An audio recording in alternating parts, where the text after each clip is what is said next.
Your manuscript is about to go to an editor. You think it's ready, but if you haven't done these 5 things first, it might not be. As a book editor, I can tell within the first pages whether a writer has self-edited or handed over an unrevised draft. There are 5 specific steps I recommend you take before your manuscript ever leaves your hands, and you'll understand why skipping them costs you money, because when you hand over an unself-edited manuscript, you're paying professional rates for corrections you should have caught yourself, and your editor never touches the craft problems you actually struggle with. Some authors tell me they thought the editor's job was to clean up the manuscript for them, and I understand the impulse because editing is hard. It's tedious and sometimes mind-numbing, but using a professional editor as your cleanup crew wastes our skill and your resources. Your manuscript should be thoroughly self-edited before the editor ever opens the file, and I'm going to tell you exactly what that entails. The first pass is structural. Plot holes, character arcs, and motivation, pacing, chapter length, point of view, tension, nothing else yet. Sometimes I'll see manuscripts that have been well polished at the sentence level, but not at the scene level. That means the author kept landing on sentences that feel clunky and start reworking right away. They'll cut a word, find a better one, and it feels productive, except nobody confirmed that scene belongs in the book at all. Polishing prose in a scene you later delete wastes time, and it makes the next pass harder because now you're attached to a beautiful paragraph that shouldn't be there. Say your chapter opens from your protagonist's perspective. Taylor is watching someone across a diner, and we're in her head, her assumptions, her discomfort. Then 2 pages in, you write, Jake noticed the way she kept glancing at him and decided she wasn't worth the trouble. That's Jake's interiority. That's his decision. We just slipped out of her head without a section break or any other signal. A structural revision will snag on that immediately. Whose point of view is the scene in? If the answer is Taylor's, that line has to go or transform. He turned back to his coffee is observable from where Taylor sits. He decided is not. Now, sometimes authors tell me they'll catch the big stuff. They just want to clean the prose first. The problem is you won't, because once a sentence sounds good to you, you stop interrogating it. You stop asking whether it should exist at all. Step 2. Once your structure is solid, you move on to the line level review. By now, you've read the manuscript more times than you can count, and sometimes you can tell something is off, you just can't see where. Familiarity with your own writing means your brain stops reading what's on the page and starts reading what you meant to put there. You skip over the redundancies because you've absorbed them. You don't notice the weak adjectives because they feel natural on the 6th read through, and you miss the filler because it sounds like you. So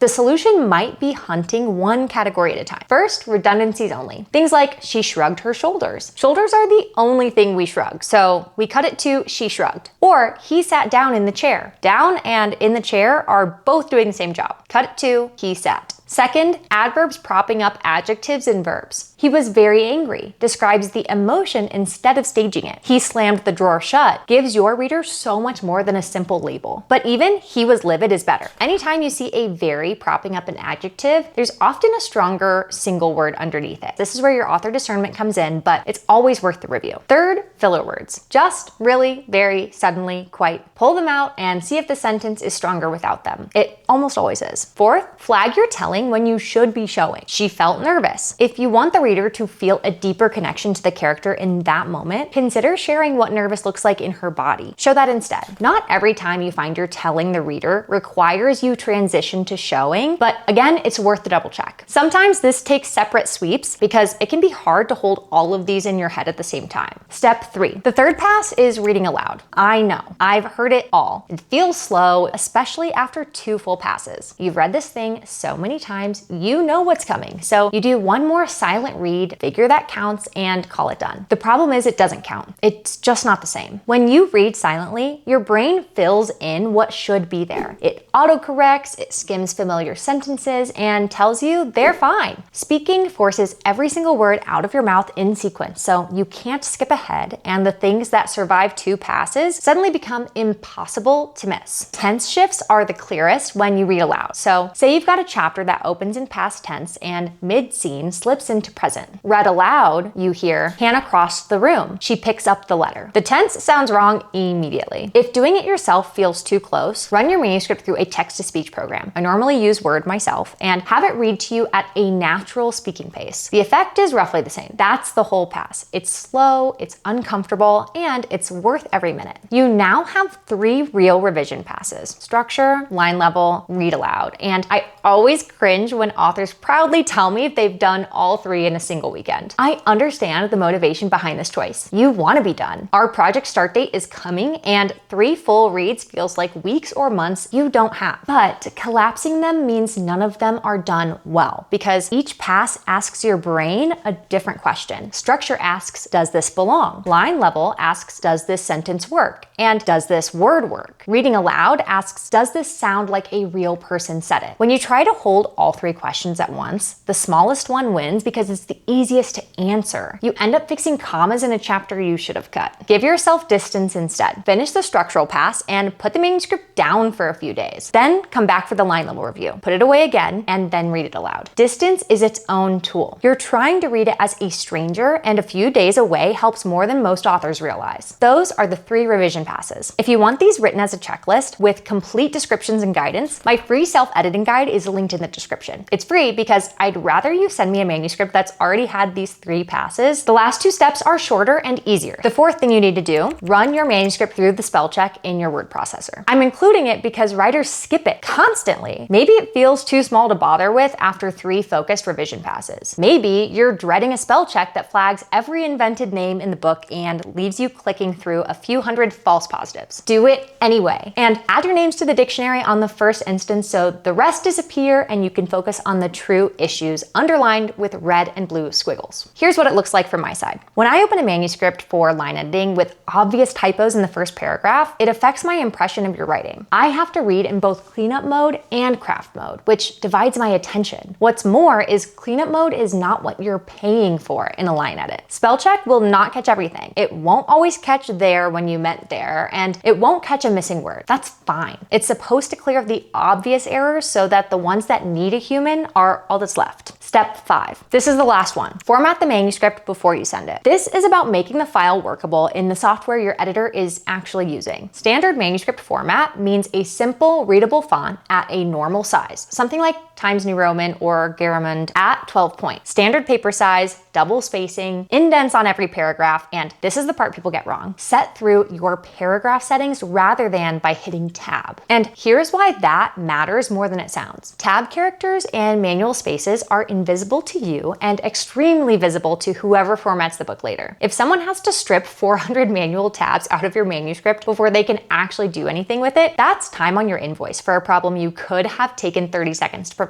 The same goes for extra line breaks between paragraphs, double spaces after periods, and scene breaks formatted in different chaotic ways. I also treasure when an author codes their chapter labels as headings so they populate in the navigation pane. This is especially useful in a developmental edit, and I probably need to make that mandatory now that I'm saying it. The format is the most boring step, but doing it demonstrates respect for the person who has to work inside the file. A manuscript that arrives clean tells your editor before they read a single word that you're taking this seriously. Every one of these 5 steps clears your manuscript of the problems you can solve alone and with your own skill and craftability, so that the only things left on the page are the ones you can't do. When that's what you're paying an editor for, it's the best use of your money and our time. It's technically the only part of your manuscript that truly needs us, and I think that's a beautiful way to look at it. The next thing you'll need to consider is who to even send your manuscript to. I made a video on the mistakes authors make when hiring an editor, and you can't miss it. It's called 5 Years as an Editor Taught Me This, and it's on screen now. See you next week.